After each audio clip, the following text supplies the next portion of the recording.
Bien, salut à vous tous. Me revoilà de nouveau pour une nouvelle leçon.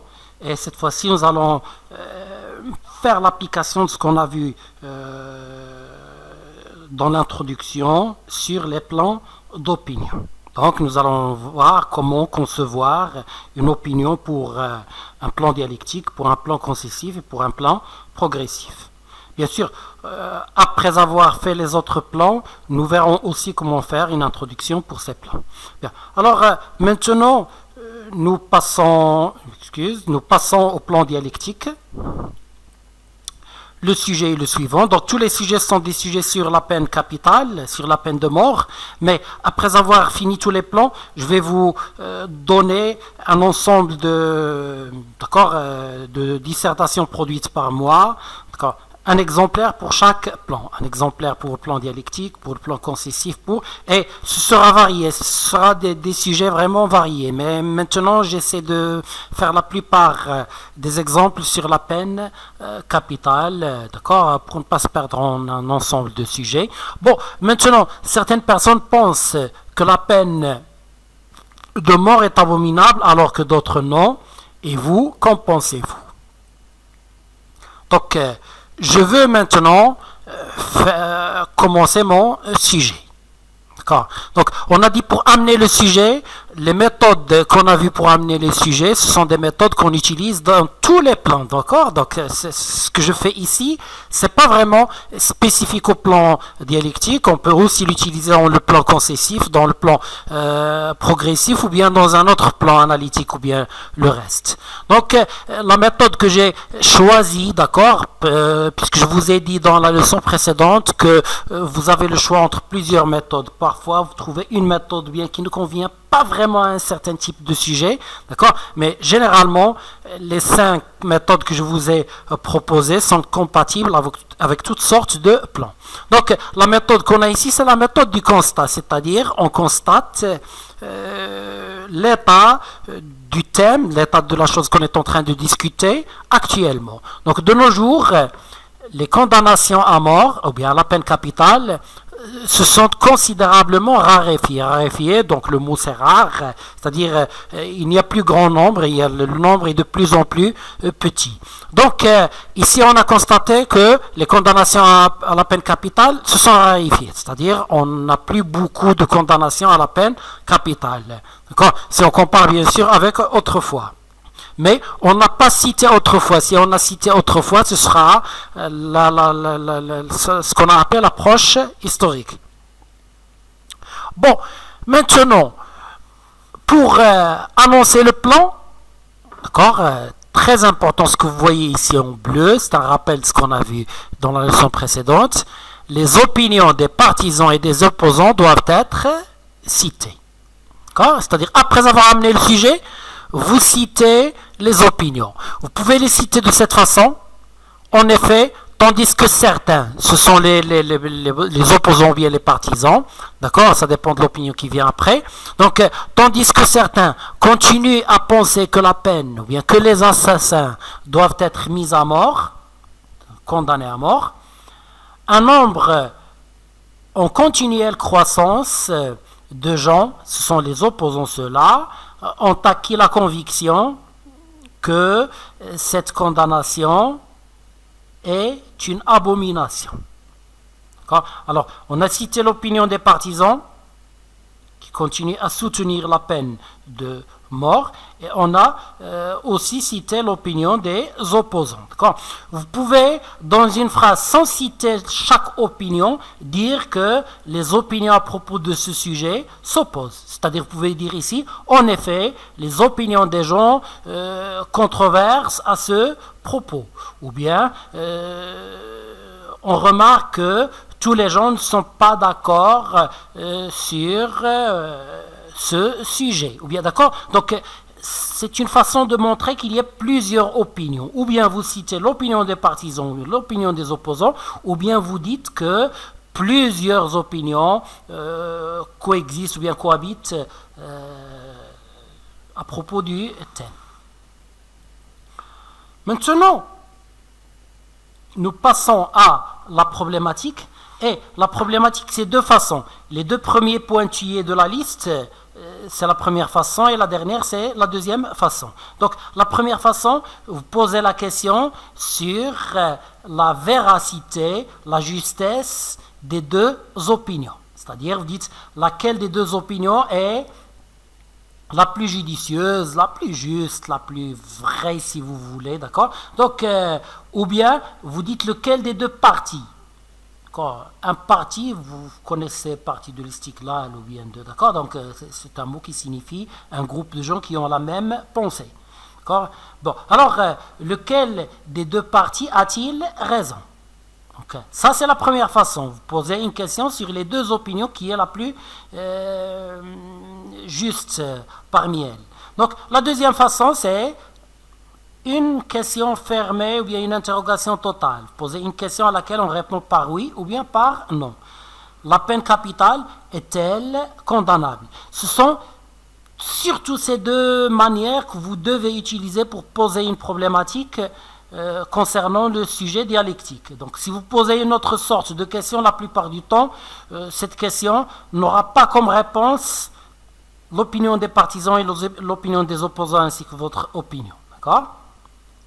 Je crois que maintenant vous êtes armés pour le plan dialectique.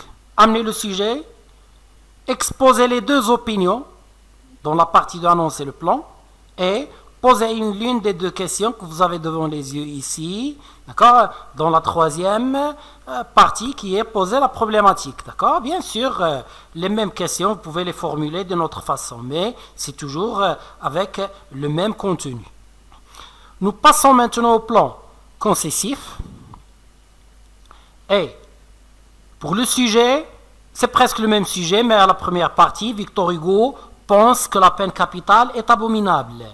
Et vous, qu'en pensez-vous? Bien, êtes-vous d'accord avec lui ou bien? Donc, c'est la même question. D'accord? Bon, alors, c'est déjà, je crois que ce sujet a déjà été donné lors d'un examen régional du bac.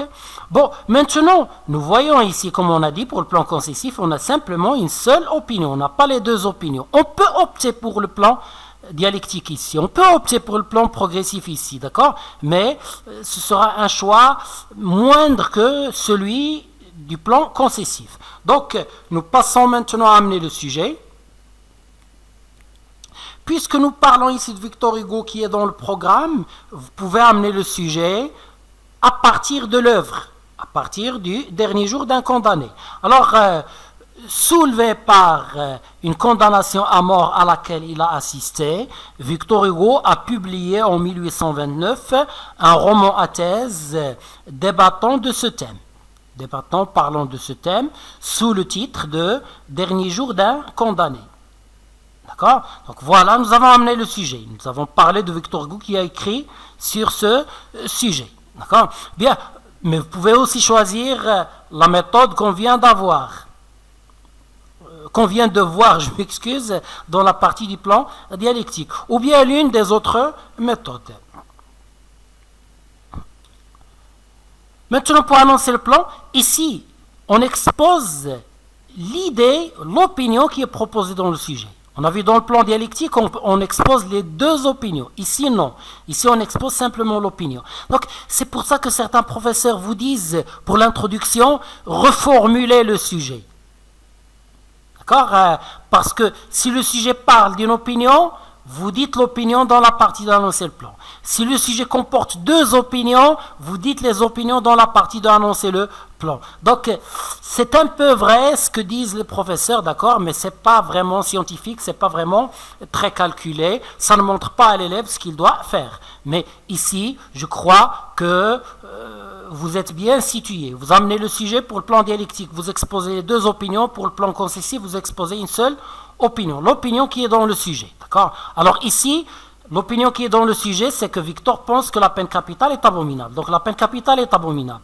L'auteur y affirme, ici revient à, d'accord, le roman à thèse, le dernier jour d'un condamné, y affirme son entière opposition à la peine capitale. Donc cette phrase signifie, Victor Hugo pense que la peine capitale est abominable. On a reformulé cette opinion.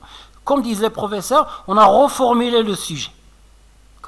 ou plutôt, puisque nous parlons maintenant de façon un peu plus cartésienne, un peu plus logique, vous reformulez l'assertion du sujet. D'accord? On a reformulé l'assertion du sujet. Bon, maintenant, nous passons à la partie poser la problématique. Bien, poser la problématique, cette fois-ci, au lieu de poser la question sur laquelle des deux opinions est la plus vraie ou bien lequel des deux partis, ici vous posez la question sur l'opinion qui est exposée. Est-ce qu'elle est vraie ou bien non? Ok, vous pouvez dire cette opinion est-elle vraie, ou bien vous pouvez poser la question comme ici, Victor Hugo a-t-il raison en cela, c'est-à-dire en son opposition? Bien, ou bien vous pouvez faire la même chose que pour l'autre, vous pouvez poser la question fermée ou bien une interrogation totale comme on a dit à laquelle on répond par oui ou bien non. La peine capitale est-elle vraiment condamnable? D'accord? Donc condamnable ici, c'est-à-dire vous condamnez la peine de mort, c'est-à-dire vous pensez que la peine de mort est abominable, qu'elle est mauvaise. Bien, alors maintenant récapitulons pour le plan concessif, amenez le sujet, exposez l'opinion que vous avez dans l'assertion, posez l'une des deux questions que vous avez ici.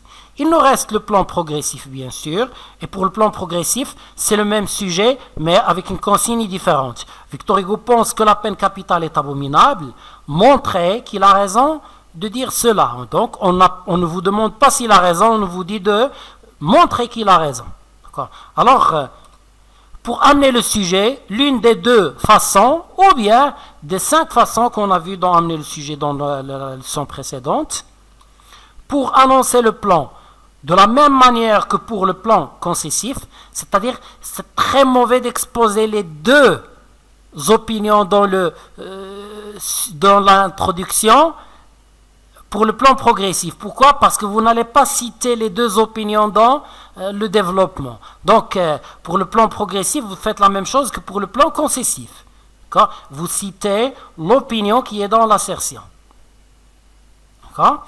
Donc, et pour poser la problématique, vous ne posez pas la question est-ce qu'il a raison ou bien est-ce que la peine capitale est abominable? Parce que si vous posez cette question, la réponse sera oui ou bien non. C'est-à-dire on a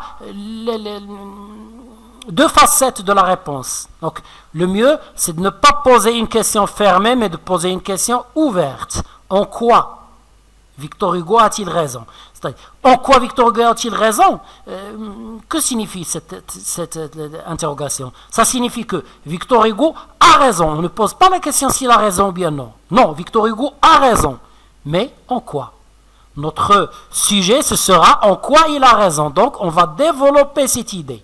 On va dire pourquoi il a raison. Il a raison pour l'argument suivant, pour la raison suivante, d'accord? Et on cite les raisons qui nous poussent à dire qu'il a raison. Donc, je crois que cette petite application concernant les plans d'opinion, bien l'introduction pour les plans d'opinion touche à sa fin. Je vous dis au revoir et à la prochaine. Et merci pour votre attention.